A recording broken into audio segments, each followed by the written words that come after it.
Star Wars has deeply influenced pop culture, from common sayings to collectibles, permeating everyday life and cinema.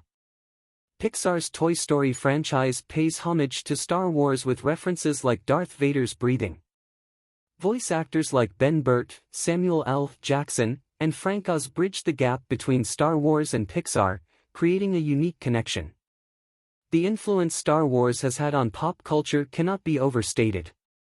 From terminology like going to the dark side entering the common vernacular to the introduction of the fad of adults buying action figures, toys, etc., as collector's items, Star Wars has infiltrated everyday life as much as it has cinema. However, that, too, shouldn't be overlooked. Star Wars impacts cinema with as much regularity now as it did in the 80s. This can be quite small and internal, like when Rogue One director Gareth Edwards credited the franchise as inspiration for his recent featurette, The Creator. Or, it can be quite in your face and far-reaching, like all the Easter eggs strewn about the Pixar franchise. The symbiotic relationship between the sci-fi mainstay and the animation juggernaut should shock no one. Science fiction and animation are two pillars under the larger umbrella of geek culture, so some cross-pollination of ideas is bound to take place. Director/screenwriter Angus MacLane illustrated this best when on a press tour for the Pixar film Lightyear, telling Laughing Place. "I saw a movie, in 1979, that changed my life, Star Wars. After I saw Star Wars, all I wanted to play was Star Wars. All I wanted to draw was Star Wars. Star Wars was my religion. And it lasted for years. But Star Wars was only the beginning of a string of sci-fi classics that defined my childhood. It seemed like every year there was another genre-defining classic. And then, in 1995, I saw another film that changed my life, Toy Story. Star Wars references in the Toy Story movies. So, what specific references are made to Star Wars in the Toy Story franchise? Well, the most obvious one comes in Toy Story 2 when Buzz Lightyear meets with the evil Emperor Zurg, who reveals himself as Buzz's father. This scene acts, of course, as a recreation of the iconic Empire Strikes Back scene. However, MacLane decided to go with a more subtle homage for Lightyear, which was influenced more by the visual language of Star Wars. VFX supervisor Jane Yen explained how they borrowed from the space travel aspect. The hyperspeed effect was a key story point, and critical to get right for the film. Rather than basing the look purely on what physically happens, Angus and art team leaned into finding a visual stylization with a wow factor. Ultimately, for our final look, we went with a style of long, multicolored streaks that pays homage to the classic sci-fi films that Angus loves. Other Star Wars references are peppered throughout the series. Darth Vader's breathing is mimicked when Buzz Lightyear first appears. When Sid asks Woody where his rebel friends are now, this is obviously a parody of the scene in A New Hope when Grand Moff Tarkin demands the same of Leia.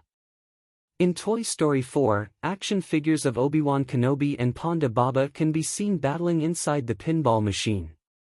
In addition, the Mandalorian jetpack can briefly be seen at the Junior's patrol base, and their Space Ranger laser blades are similar to the iconic lightsaber. In Toy Story 2, the wall camera that is seen resembles the perimeter droid from Jabba's palace in Return of the Jedi. WALL-E sighting in A New Hope. If you've watched or rewatched A New Hope in the last 10 years, you may be shocked to spot a WALL-E-like droid in a scene where R2-D2 is tossed with some other droids. The camera lingers on him for maybe 5 seconds, but the likeness is undeniable. One fan on YouTube dubbed the WALL-E sound effect over the top of the original scene to illustrate the point. Of course, Star Wars was released in 1977, with WALL-E hitting the big screen in 2008. However, ILM, Industrial Light and Magic, was founded in 1975 to create the astounding visual effects for Star Wars.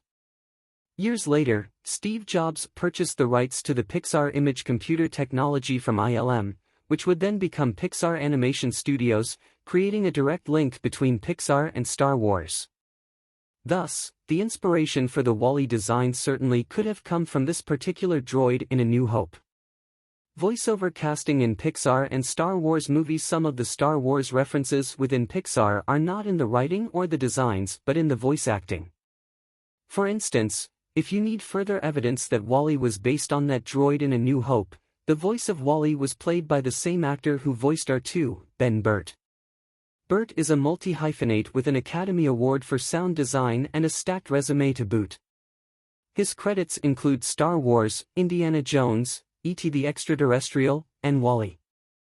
Another legend who appears in both franchises is Samuel L. Jackson. He voices Frozone in the Incredibles series and Mace Windu in the Star Wars prequel trilogy. Frank Oz, the voice of Jedi Master Yoda, can be heard in Monsters Incorporated, Fungus, and Inside Out, Subconscious Guard Dave. John Ratzenberger, who has many credits in the Pixar franchise, played Major Brender Lynn in The Empire Strikes Back. The Star Wars connections with Pixar are plentiful and often go unnoticed. While some may just come in the form of a Venn diagram of shared talent, others are deliberate homages that seek to honor the indelible mark that Star Wars has left on film and culture at large. The entire list of Star Wars references in Pixar films can be found on the Pixar fandom site.